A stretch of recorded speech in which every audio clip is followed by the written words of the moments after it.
The Moonwalk, Michael Jackson. Michael Jackson, the Moonwalk. You can't think of one without thinking of the other. But where did it come from? Who did it first? Join us now as we give you our interpretation of the history of the moonwalk. In 1943, tap dancer Bill Bailey first performs the moonwalk in the movie The Cabin in the Sky. Unfortunately, he goes from front to back, not quite capturing the illusion at its full potential. In 1955, he once again does the moonwalk on camera at the legendary Apollo Theater, this time using it as an exit from the stage. He goes from stage left to stage right, finally capturing this move in all of its awesomeness.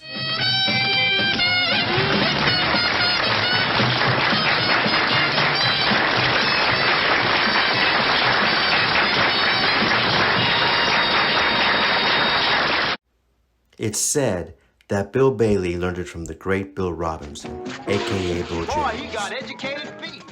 Mr. Bill Robinson, a.k.a. Bojangles, is known for his contribution to not just tap, but for bridging the color lines in Broadway and Hollywood, for his immense contribution to the tap industry, if not dance in general. We take our hat off to you, Mr. Robinson. Now you just watch.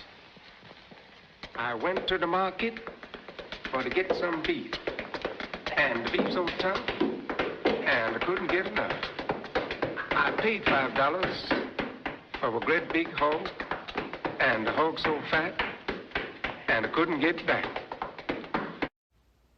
It's also said that Bill Robinson learned it from the great Cab Calloway, who said the move was originally called the buzz back when him and his friends would do it in the 1930s for performances. If I have to walk down that railroad track. In 1958, Mexican dancer, comedian, and actor Adalberto Martinez performs a move similar to the moonwalk in the Mexican movie Colegio de Verano, Summer School. Here you can see the move being done very smoothly.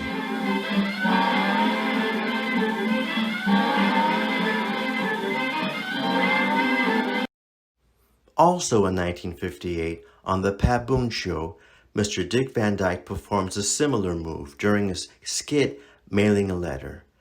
Again, not quite the moonwalk, but something very similar.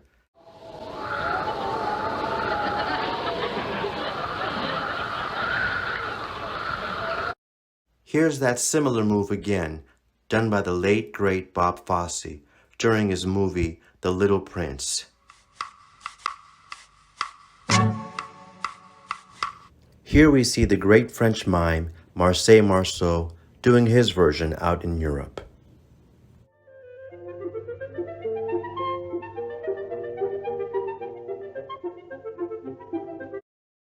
In 1944, the great Judy Garland and her co-star Margaret O'Brien attempt the moonwalk, or at least what seems to be the moonwalk, during their performance of Under the Bamboo Tree in the movie Meet Me in St. Louis. It can be argued that they were doing the move or weren't doing. We'll let you decide.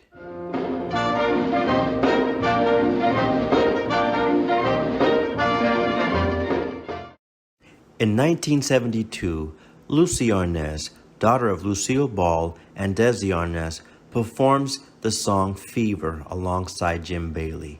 Here you can see her attempting her version of the moonwalk. Got the fever. That is something you all know. Fever. In 1969, during an episode of H.R. Pufnstuf, Judy the Frog begins to teach everyone a dance called the moonwalk. It isn't the moonwalk dance that we know, it's more of the standing in place move. Is this where Michael Jackson maybe got the name and pinned it onto the move? Take your time until you learn to walk it, then we're gonna have a blast and rock it. Moonwalk. Moonwalk. Finally, in the 1970s, we see the moonwalk being done once again in all of its grandeur. The famous group, the Electric Bugaloos, would perform regularly on the iconic show Soul Train. During these performances, they would feature the moonwalk going across the stage, making it look so effortless, and as we say in hip-hop, as smooth as butter.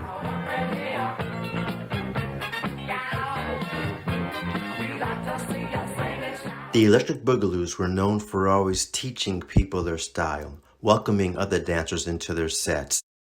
One of these dancers that came into the set was Jeffrey Daniels, a dancer on Soul Train,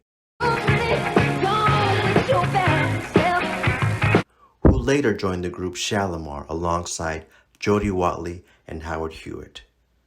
Now this group was going to perform their hit song, A Night to Remember, on Top of the Pops in the UK. This was in 1982. Unfortunately, Jody Watley was pregnant and Howard Hewitt could not make it. Instead of canceling the performance, the group decided to have Jeffrey go on and do a dance performance to their hit song. Jeffrey was a naturally talented dancer already. Combined with the moves he had learned from the Electric Bugaloos, made him an even more amazing dancer.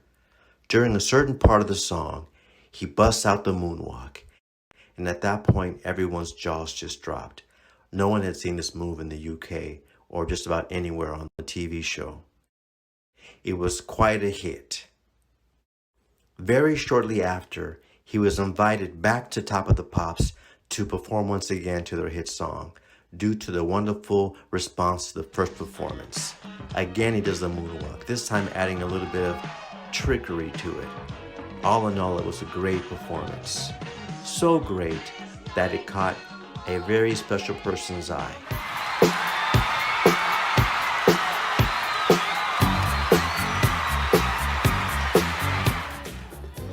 On March 25th, 1983, Michael Jackson performs a moonwalk on the TV special Motown 25, Yesterday, Today, and Forever, bringing this beautiful move back to the masses. The story goes, Michael Jackson saw one of these shows and was in awe of the move himself.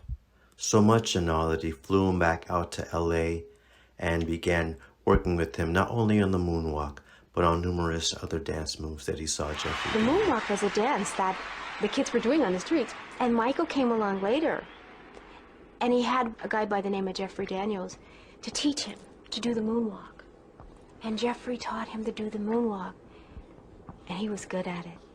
And when he did it, everybody saw it and just thought this was the most wonderful thing they had ever seen, not really knowing it was a dance that was already out there.